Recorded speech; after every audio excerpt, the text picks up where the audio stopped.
What did you do to my pool? Your filthy kids were lowering the neighborhood standards. You poured bleach in it, Karen. Yup, that's exactly what she did. A grown woman dumping industrial cleaner into my children's inflatable pool because the sound of their laughter disrupted her peace. Smash that like button if you think karma has a chlorine cycle. Subscribe for more stories of neighborhood madness. Sit tight, because this isn't just another tale of petty HOA drama. This is the story of how one bleach-happy Karen found out what happens when you mess with the wrong dad and a septic system under pressure. When people imagine the perfect summer afternoon, they probably picture something like what I had that day. The smell of grilled hot dogs drifted through the yard, the air was heavy with sunshine, and the sound of my kids laughing as they splashed in their little blue inflatable pool filled every corner of our backyard. It was the kind of ordinary joy you never appreciate enough until it's taken away. I remember leaning back in my chair, feeling the condensation from a cold soda can slide between my fingers, thinking that for the first time in months, everything felt right. The world was simple again. But simplicity doesn't last long when you live across the street from a woman who believes her neighborhood is a personal kingdom and she's the queen of it. Her name was Karen Hollister, though everyone just called her the HOA. I'd only lived in Elmwood Estates for a year, but I'd already learned that the fastest way to invite chaos into your life was to get on Karen's radar. She had a rulebook thicker than a Bible and a voice that carried across fences like an air raid siren. People said she fined a man once for having mismatched patio furniture. Someone else swore she measured the shade of beige on a neighbor's garage door and threatened them with community violation points. Most of us just tried to stay quiet and let her tire herself out. Unfortunately, that wasn't an option for me anymore. It started innocently enough. My kids were giggling in their swimsuits, tossing foam balls at each other while I manned the grill. The pool was just a $40 setup from a hardware store, barely deep enough to cool off. But to them, it was paradise. I heard the familiar creak of Karen's gate before I saw her. She appeared at the edge of her property, wearing a wide-brimmed sun hat, designer sunglasses, and that same floral blouse she wore every time she came out to patrol. Her sandals slapped against the concrete like a metronome of disapproval. She carried a clipboard under one arm and a gallon-sized white container in the other. I didn't think much of it at first, assuming she was working on her garden or fussing over her flower beds again. Then she looked up, her mouth forming a tight line, and I knew the piece was over. She shouted my name like a parent catching a teenager sneaking in after curfew. Her voice had that piercing tone that somehow made the birds stop singing. She demanded to know if I had submitted the proper documentation for what she called a temporary recreational water structure. For a second, I thought she was joking. Then I saw the way her jaw clenched and her nostrils flared. I told her it was just a kid's pool, something small for the weekend. Her lips twisted into a smile that didn't reach her eyes. She said our activities were violating HOA water regulations about runoff, and the noise level was disrupting her meditation garden. I opened my mouth to respond, but before I could, she lifted the container in her hand, twisted off the cap, and poured the contents straight into the pool. At first, I thought she was adding some kind of cleaning product to make a point, but the sharp chemical smell hit almost immediately. The water turned cloudy and started bubbling. My daughter screamed that her eyes were burning. I yanked both kids out while Karen stood there like she had just completed a public service. She said the bleach was for sanitation purposes and that she was protecting the neighborhood's property values. My hands were shaking so badly I could barely turn on the hose to rinse the kids off. She just walked away, still holding her clipboard, muttering about ignorant residents. The sight of that milky, ruined water kept replaying in my head. I felt this hot rush of disbelief that someone could be so cruel over something so harmless. My youngest clung to me, crying because her favorite pool toy was still floating in the chemical soup. I remember kneeling in the grass, feeling helpless and furious at the same time. The smell of bleach mixed with charcoal smoke and sunshine, turning what had been a perfect day into something foul and bitter. My wife came out to see what had happened, and when I told her, she stared across the fence with the kind of silence that only happens right before a storm. I didn't yell. I didn't march over there or call the police, not yet. Instead, I emptied what was left of the pool and watched the water soak into the dirt, leaving pale streaks across the grass. I told the kids we'd get a new one soon, something better, something just for them. but deep down, a decision was already forming. Karen thought she could wash away our peace with bleach. She had no idea what she'd just started. If you lived on our street long enough, you learned that Karen's house wasn't just a home, it was an institution. It stood like a monument to control, a pale stone fortress with manicured hedges cut into perfect geometric shapes that never dared grow an inch out of line. Even the mailbox had personality, polished every morning until it gleamed like a trophy. Her driveway curved upward in a way that made every visitor feel as if they were approaching royalty, which, in her mind, they probably were. She didn't walk around the neighborhood, so much as survey it, like a general inspecting her territory for signs of rebellion. The rest of us just tried to stay beneath her radar, trimming our lawns, hiding our trash cans, and pretending we didn't hear her when she was yelling at someone about property uniformity. Karen had been the president of the Elmwood Estates HOA for nearly a decade, and she treated that position as though she had been elected to Congress. Every rule she enforced came with her own interpretation. Every fine she issued came with a lecture about community values, and every conversation with her felt like standing trial for a crime you didn't know existed. She had a way of speaking that made ordinary words sound like verdicts. You could hear her in the mornings giving orders to her husband, Tom, who moved around like a man who'd forgotten what peace sounded like. The man's shoulders were permanently hunched, his tone permanently apologetic. If you waved at him, he'd wave back with a tight smile that said everything without saying a word. He wasn't living with a wife. He was living with a warden. The irony was that on paper, Karen had everything anyone could want. A husband, 2 grown kids, a big house with a fountain that played soft music at dusk, and an income that let her spend her days managing the lives of others instead of her own. But she wasn't happy. You could tell by how she watched people, how she studied every delivery truck, and counted how many minutes a guest parked on someone's curb. Her world only felt right when she was in control of everyone else's. If a flower grew too wild, she trimmed it. If a child laughed too loud, she shushed it. If a neighbor found joy, she found a rule to punish it. After the bleach incident, she doubled down on her surveillance of my family.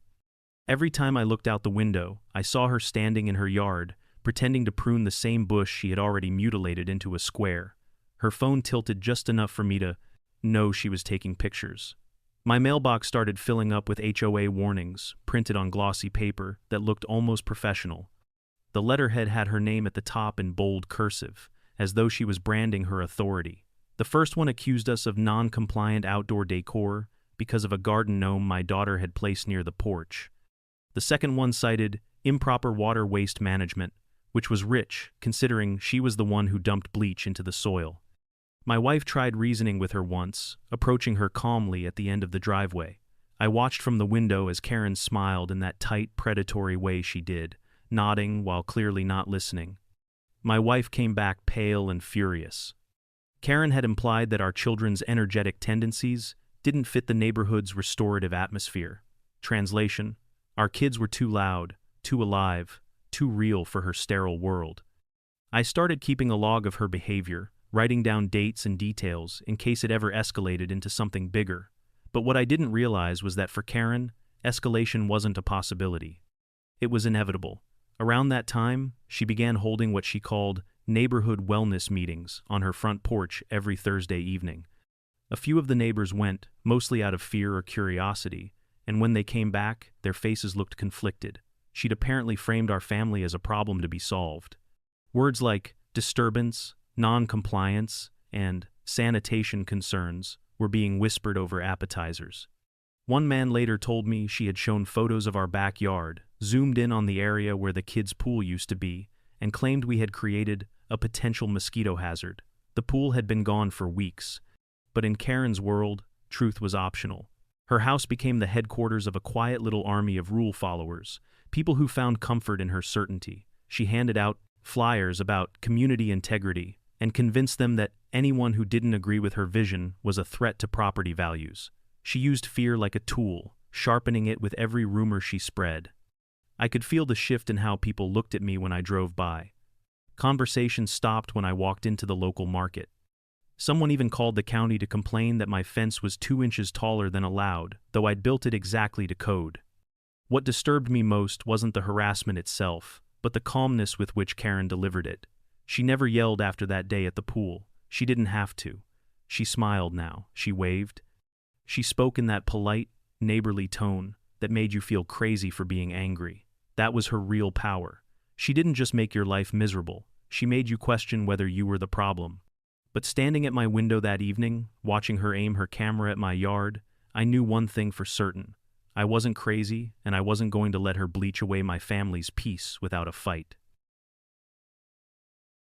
After the bleach incident and the weeks of harassment that followed, I told myself that if I could just stay calm long enough, she would eventually get bored and move on to someone else.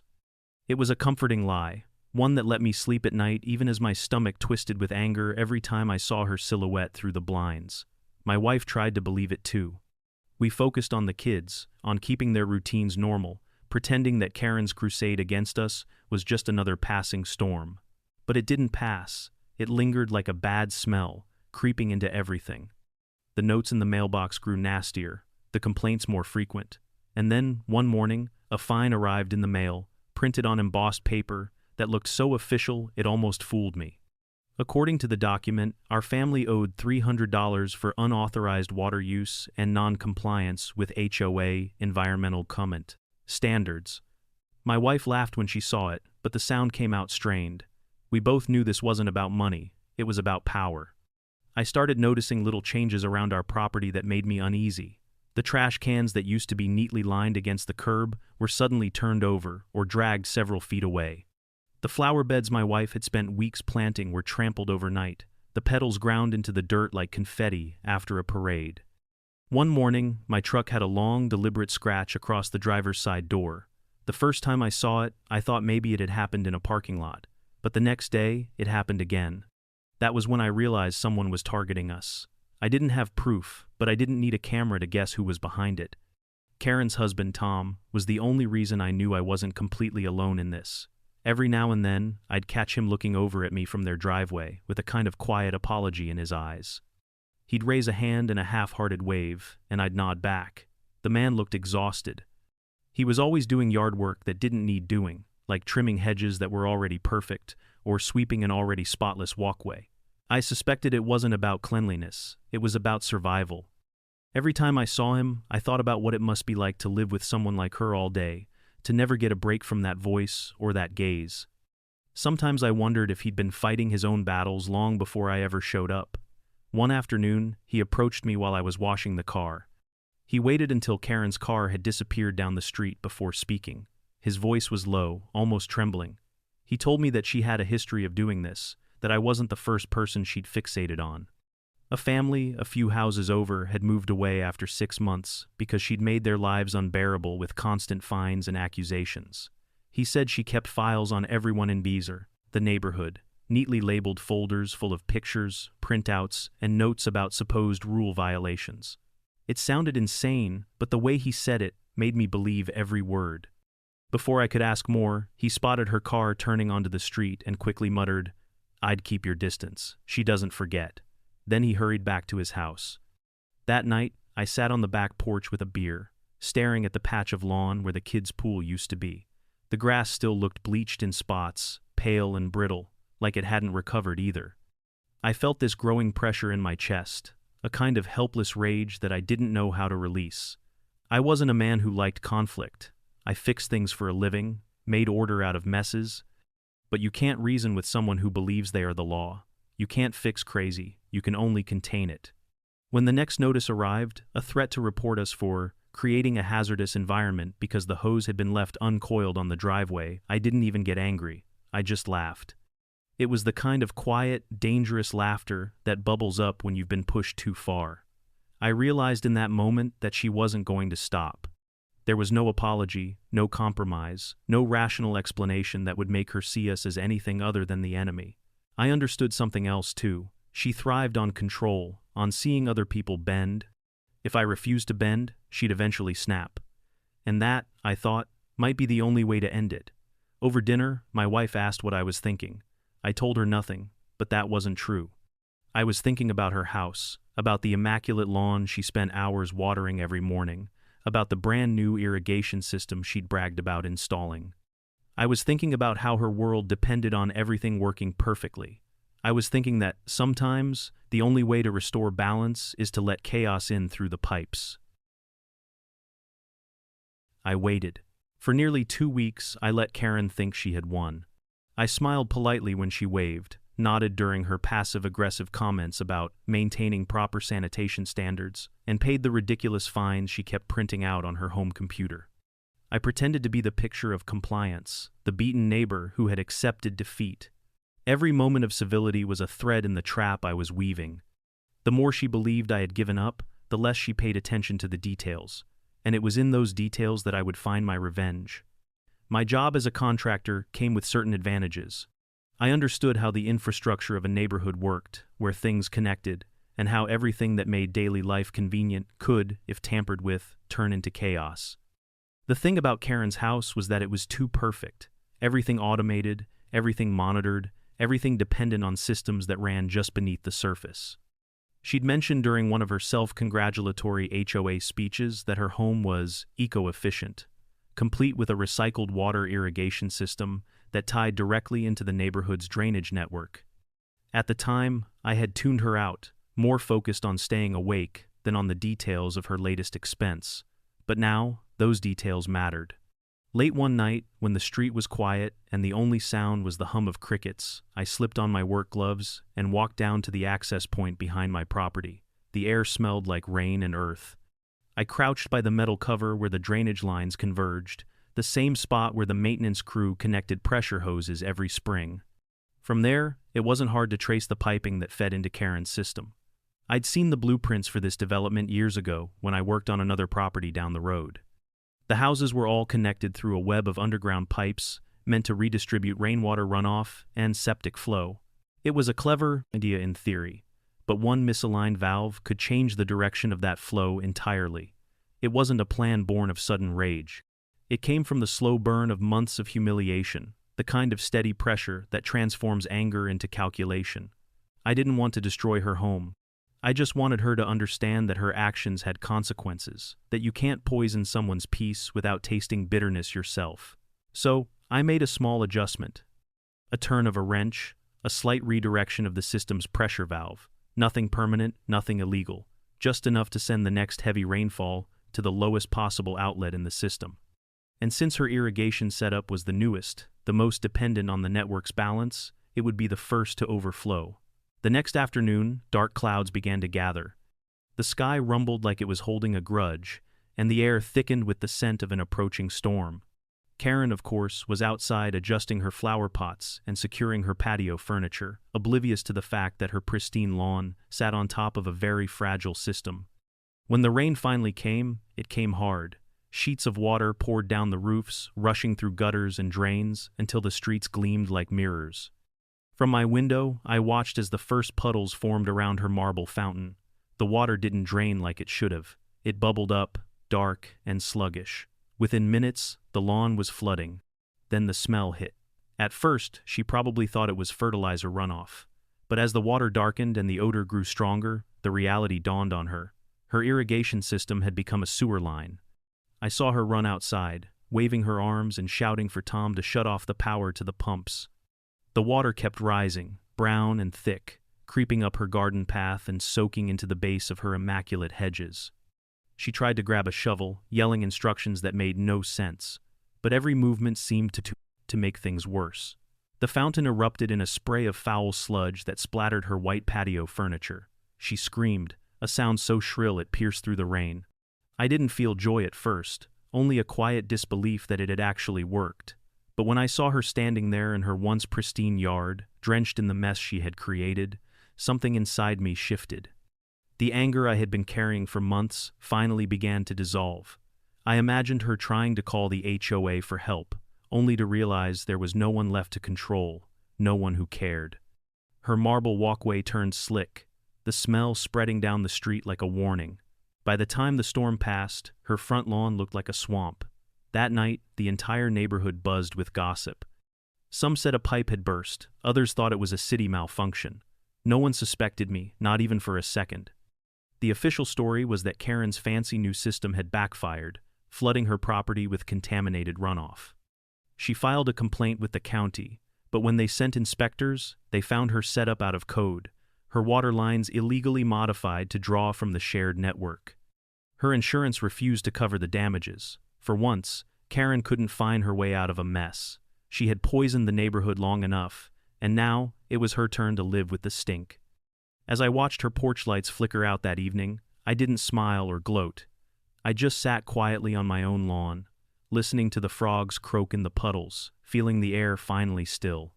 The balance had been restored. The next morning, I woke to the sound of sirens and the low murmur of voices drifting through the open window. For a few seconds, I lay there in that foggy space between sleep and waking, wondering if I had dreamt the whole thing. But when I stepped outside, the smell hit me before anything else. The sharp tang of bleach from Karen's earlier assault had been replaced by something heavier, thicker, and far more memorable. Her entire front yard looked like a disaster site. The once white stone of her walkway was streaked brown, her hedges wilted and sagging, her precious swan fountain surrounded by puddles that no sane person would step into. A pair of county sanitation workers were standing by the curb, talking in low voices, while a police cruiser sat parked at an angle in her driveway. Karen was on her porch, wearing a wide-brimmed hat, rubber gloves that went up to her elbows, and what looked like a painter's mask. Her once flawless white tracksuit was stained beyond saving. I watched her wave her arms at Officer Daniels, who had been unlucky enough to respond to the call. He stood there with his notepad, looking more confused than concerned. From where I stood, I could hear her voice carrying across the street, a mixture of outrage and desperation. She was calling it vandalism, environmental terrorism, an act of revenge by the ungrateful family next door. Daniel scratched his head and asked how she knew that. She stammered, pointing vaguely in my direction, insisting that I had been harboring resentment. He glanced toward me, but I stayed where I was, leaning casually against my mailbox, coffee in hand. The picture of calm cooperation. When he waved, I waved back. It was the kind of moment where silence speaks louder than argument. He looked at her yard again, then at the paperwork she was holding, and I saw his patience thinning by the second. When the sanitation team began inspecting the drains, the truth unraveled faster than she could spin her story. The lead inspector, a heavy-set man with a clipboard, crouched by the access point near her driveway and shouted for someone to cut the pumps. The water had nowhere to go because her new irrigation system had been illegally modified. It was pulling directly from the neighborhood drainage network, siphoning wastewater that was never meant to flow back toward her property. Daniels asked if she had installed it herself. She admitted that she had overseen the work personally after firing the licensed contractor for being unreliable. The inspector simply shook his head. By noon, half the neighborhood had gathered on the sidewalk, whispering behind their hands. No one wanted to get too close because of the smell, but everyone wanted to see the queen of the HOA humbled. I saw people who had spent years pretending to like her, people she'd fined and scolded and written up for the smallest infractions, now standing shoulder to shoulder like spectators at a parade. Someone was filming from their porch, and I knew the footage would find its way online by evening. Karen shouted something about lawsuits and property damage. Daniels folded his notebook, said it looked like an internal plumbing failure, and told her to call a licensed professional. When she tried to keep arguing, he gave her a long, tired look and told her to stop wasting police time. I almost felt bad for her in that moment. Almost. Watching her stand there surrounded by chaos, I could see the panic behind her fury, the realization that she had finally lost control. Her empire of order, her little kingdom of rules, had drowned itself. Over the next few days, word spread that her insurance company refused to cover the damages, citing code violations. The HOA board called an emergency meeting without her. By the end of the week, she had resigned for health reasons, though everyone knew she'd been forced out. Tom packed their car one morning and drove away for hours, returning only after dark. No one saw him unload anything. The neighborhood slowly began to breathe again. When the cleanup crew arrived to tear up the ruined lawn, they uncovered the pipes and confirmed what everyone already suspected. Karen's design had backfired spectacularly. The modification she'd bragged about in her newsletters was the same one that had turned her yard into a sewer. The county sent her a fine that nearly matched the price of her landscaping, and within a month, the once grand house on the corner looked abandoned, its garden brown and empty. One evening, as I sat on my porch watching the sunset paint the street gold, my daughter asked if we could put the pool back up. I hesitated at first, glancing toward the hollow quiet of Karen's house, but then I nodded. We set it up the next morning, filled it with clear water, and watched the sunlight ripple across its surface. The kids' laughter returned to the air, blending with the sound of cicadas. It felt like balance, like the neighborhood had finally found its rhythm again. A week later, a for sale sign appeared on Karen's lawn. The words, "Motivated Seller," were printed in bold. I passed by that day, waved to Tom as he loaded boxes into the car, and for the first time, he smiled like a man who could finally exhale. As for Karen, I never saw her again. Maybe she moved somewhere new, a place with fresh lawns and new rules to enforce. But as I stood there, the sound of my children's laughter drifting behind me, I couldn't help but think that every now and then, life finds a way to clean itself without bleach. And there you have it, the tale of the bleach, the backlash, and the biohazard. If you've ever had a neighbor so entitled they think chlorine counts as conflict resolution, smash that like button. Subscribe for more stories where karma doesn't just knock, it breaks the main line. Remember, some people clean pools with bleach, and others clean Karens with poetic justice. Until next time, may your water stay clear, your lawn stay yours, and your neighbors keep their chemicals to themselves.